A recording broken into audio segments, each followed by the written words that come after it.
अच्छा, महाराष्ट्र यहाँ पे इंडिया का first AI powered board century बनने जा रहा है। एक इंपॉर्टेंट अपडेट, O2IS अकेडमी में आपको वन स्टॉप सॉल्यूशन मिल जाएगा आपकी यूपीएससी प्रिपरेशन के लिए। अगर आप स्टेट एग्जाम के लिए भी प्रिपेयर कर रहे हो तो इंटीग्रेटेड कोर्सेज भी अवेलेबल हैं। करंट अफेयर्स बहुत वास्ट होते हैं तो उनको सिंप्लीफाइड और स्ट्रक्चर्ड मैनर में पढ़ने के लिए करंट अफेयर्स का कोर्स भी अवेलेबल है एट कॉस्ट ऑफ 5,000 रुपीज। इसमें आपको लेक्चर्स के अलावा प्रिंटेबल कंपाइलेशन मिल जाती है वीकली एंड मंथली बेसिस पर। 6 महीने के एंड में टॉपिक वाइज कंपाइलेशन मिलती है। नंबर 2 इज आपका वीकली टेस्ट होता है और इससे आपका मेंस वाला पार्ट स्ट्रेंथन होता है बिकॉज आपको शीट भी इवेलुएट करके दी जाती है। नंबर 3 इज वेडनेसडे को स्पेशल क्लास रहती है। अगर इन केस आपने मई 2027 को टारगेट करा है और जनवरी टू मई वाला जो करंट अफेयर्स था वो स्किप कर दिया है तो टॉपिक वाइज रिवीजन वहां पे करवाया जा रहा है। एंड नंबर 4 इज इसमें मंथली मेंटरशिप सेशन भी आपको प्रोवाइड किया जाएगा। इसी के साथ आप टेलीग्राम से जो पीपीटी की पीडीएफ फॉर्म होती है उसको भी डाउनलोड कर सकते हो, पर यहाँ पे सिर्फ इंग्लिश मीडियम में ही अवेलेबल होगी। एंड कोर्स में हिंदी एंड इंग्लिश दोनों ही कंपाइलेशन है। इंस्टाग्राम के ऊपर आप मुझे कनेक्ट कर सकते हैं, कोई भी क्वेरी है और इस नंबर के ऊपर आप कांटेक्ट कर सकते हो। यहाँ पे एआई का मतलब है आर्टिफिशियल इंटेलिजेंस को आपने इंटीग्रेट करा। जैसे बर्ड्स आते हैं, सेंट्रल एशियन फ्लाईवे है एक, साइबेरिया से आएंगे, सेंट्रल एशियन कंट्री के थ्रू इंडिया हो गया, बाकी के साउथ ईस्ट एशियन कंट्रीज हैं, इंडोनेशिया वगैरह, यहाँ पे आएंगे, रुकेंगे कुछ टाइम के लिए। तो सेंट्रल एशियन फ्लाईवे क्यों बोला उसको कि फ्लाईवे जैसे हमारा हाईवे होता है उनका फ्लाईवे होता है कि साइबेरिया में ठंड बढ़ी तो नीचे के एरियाज में आना शुरू करा, सेंट्रल एशिया में ज्यादा रूट उन्होंने कवर करा एंड फाइनली कहाँ पहुंच गए, इंडियन सब कॉन्टिनेंट में। अब कई बार हमें क्या होता है कि बर्ड्स को रिकॉग्नाइज करना होता है, कौन से टाइप का बर्ड होगा, रिकॉग्नाइज कैसे करेंगे, या तो उसकी अपीयरेंस दिखे हमें, तो उसके लिए क्या लगा दिए जाएंगे, कैमरास। और अगर हम चाहते हैं कि साउंड से हम आइडेंटिफाई कर सकें क्योंकि हमें दिखाई नहीं दे रहे थे, तो उसके लिए भी क्या लगा दिए जाएंगे, सेंसर। तो एआई का इंटीग्रेशन जब कर दिया जाएगा तो बर्ड्स को रिकॉग्नाइज करना इजी रहेगा। और यहाँ पे इंडियन सब कॉन्टिनेंट के अंदर जो फ्लैमिंगो की दो इंपॉर्टेंट स्पीशी आपको दिखती हैं, एक है ग्रेटर और एक है लेसर फ्लेमिंगोस। ये दो स्पीशी हैं जो इंडिया के अंदर आपको कॉमनली मिल जाती हैं। इसके बाद बाकी की जो स्पीशी हैं वो फॉरेन कंट्री से विजिट करने के लिए इंडिया आती हैं। तो एआई को क्यों इंटीग्रेट करा, ताकि इजीली हम रिकॉग्नाइज कर सके बर्ड्स को, उनके पैटर्न्स को अंडरस्टैंड कर सके। तो उसके लिए AI greater flamingo and lesser flamingo. क्या बताना है उनके बीच में, नहीं अकेला, मैंने बताया कि जो फ्लैमिंगो की दो इंडियन स्पीशीज हैं वो ग्रेटर और लेसर है। उसके अलावा बाकी की जो स्पीशी हैं वो फॉरेन कंट्री से आती हैं, जैसे साइबेरिया हो गया, सेंट्रल एशियन फ्लाईवे कवर करके बाकी की जो भी स्पीशी हैं वो इंडिया पहुंचेंगी।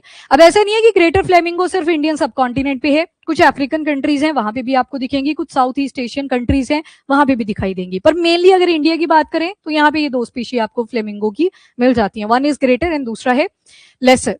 तो Thane creek flamingo sanctuary eco nature park है, महाराष्ट्र ने 45 करोड़ रुपीस अप्रूव कर दिए हैं कि इतना पैसा हम लगाने जा रहे हैं ताकि आर्टिफिशियल इंटेलिजेंस को यहाँ पे इंटीग्रेट किया जा सके।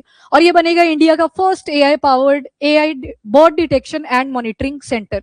मॉनिटरिंग वही उनके फ्लाईवेज को रिकॉग्नाइज करना।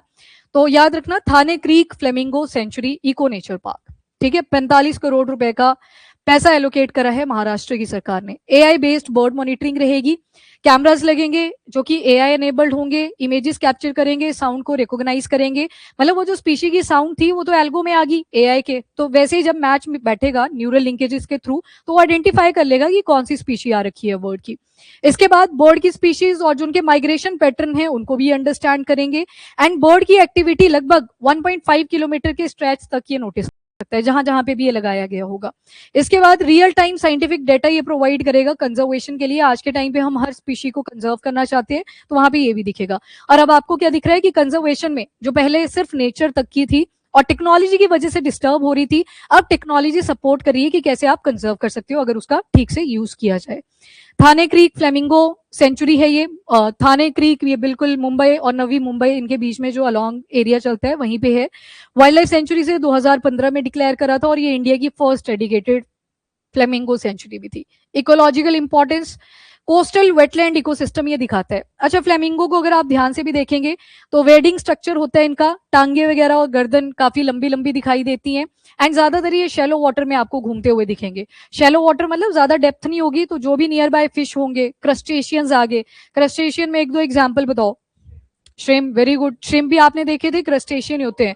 प्रॉन्स आगे, देन इसके बाद जितने भी क्रस्टेशियन है जो शैलो वाटर में आपको मिल जाते हैं तो इनकी जो फीडिंग और डाइटरी हैबिट होती है एल्गी, देन ये क्रस्टेशियन, मोलस्क भी आ जाएंगे। इवन मोलस्क जिनकी बॉडी के ऊपर शेल सा बना होता है, जैसे स्नेल वगैरह को आप देखते हो, तो वो मोलस्क की कैटेगरी में आ जाते हैं।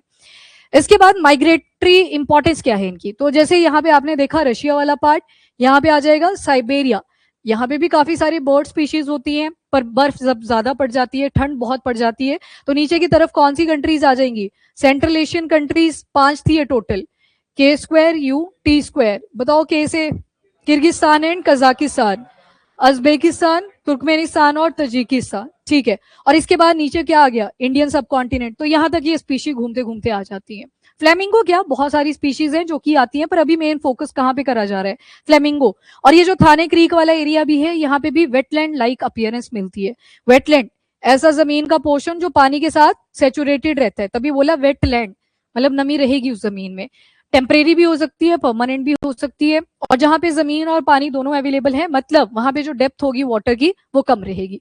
तो मतलब किस कंडीशन को क्या बोलोगे आप? शैलो वाटर, ठीक है। तो यहाँ पे फ्लेमिंगो आपको दिख जाते हैं। बाकी फ्लेमिंगो टॉल वेडिंग बर्ड्स होते हैं, लंबी नेक और टांगे भी इनकी काफी लंबी होती हैं, सोशल होते हैं काफी। एंड दूसरा, शैलो सेलीन वाटर के आसपास ही आपको दिखेंगे, एल्केलीन एरियाज में भी हो सकते हैं, कोस्टल वेटलैंड में काफी पाए जाएंगे, मतलब जहां पे पानी और जमीन दोनों आपस में मिल रहे हैं, उस एरिया के आसपास आपको फ्लेमिंगो की स्पीशी दिखती है। ग्लोबली अगर देखो 6 स्पीशी है इनकी, जिनमें से 2 स्पीशी इंडिया में भी पाई जाती हैं, greater flamingo and lesser flamingo. Inhabitant है ये इंडिया के, ये जो ग्रेटर एंड लेसर लिखा। ग्रेटर की अगर पॉपुलेशन देखोगे काफी ज्यादा है, लेसर लीस्ट कंसर्न है इनकी पॉपुलेशन IUCN स्टेटस में अगर देखो। लेसर फ्लेमिंगो नियर थ्रेटेंड है, थोड़ी सी पॉपुलेशन इनकी घटी है, थ्रेटन हो रही है, तो लेसर फ्लेमिंगो का IUCN status is near threatened, ठीक है। तो 6 स्पीशी है ग्लोबली, जिनमें से 2 इंडिया में भी पाई जाती हैं।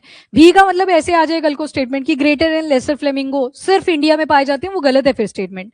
भी का मतलब होता है कि इंडिया में भी मिल रही है, आसपास के एरियाज में भी हो सकती है, ठीक है। तो ये ग्रेटर एंड लेसर फ्लेमिंगो। बाकी की जो स्पीशी आती हैं वो सेंट्रल एशियन फ्लाईवे, जो मैंने ये वाला बताया आपको, साइबेरिया, सेंट्रल एशियन कंट्रीज और फाइनली टू इंडिया, इस रूट के थ्रू भी आ सकती है।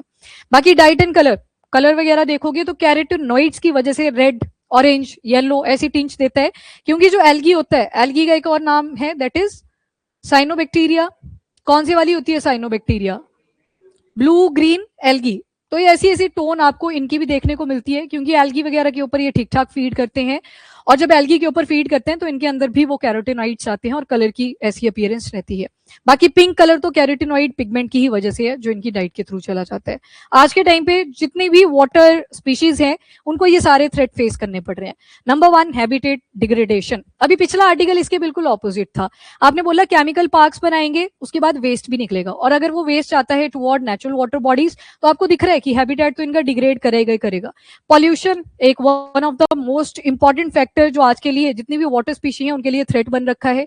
कोस्टल डेवलपमेंट, कोस्टल एरियाज के आसपास भी आप इंफ्रास्ट्रक्चर बनाए जा रहे हो, तो उसकी वजह से भी इनकी हैबिटेट डिस्टर्ब हो रही है। ह्यूमन डिस्टर्बेंस, ह्यूमन को बार बार आना होता है, क्योंकि उनकी डिपेंडेंसी इकोनॉमिकली बायो इकोनॉमी वाला जो सेक्टर आता है। एक तो आ गया ब्लू इकोनॉमी, ब्लू इकोनॉमी में तो सारे आ जाएंगे, लिविंग भी आ जाएंगे, नॉन लिविंग भी आ जाएंगे। आप मछलियों को उठा के लेके आए, आपने उनको बेच दिया, ब्लू इकोनॉमी का ही एग्जाम्पल है। पर वहीं पे मिनरल्स आप लेके आए सी बेड में से, वो भी किसका एग्जाम्पल आएगा? Blue economy. पर जब लिविंग को लेके आए तो उसमें क्या आ जाएगा? Bio economy. बायो इकोनॉमी जरूरी नहीं है आप पानी से लेके आए, चिकन बेच रहे हो तो वो किसमें आ गया? वो भी बायो इकोनॉमी में है, पर जमीन से लेके आए। तो इस तरह से आपने ये डिफरेंशिएट कर लेनी है टर्मिनोलॉजी। तो ह्यूमन की डिपेंडेंसी भी वाटर रिसोर्सेज के ऊपर रहती है, तो ह्यूमन भी कहीं ना कहीं इन स्पीशी को डिस्टर्ब करता है।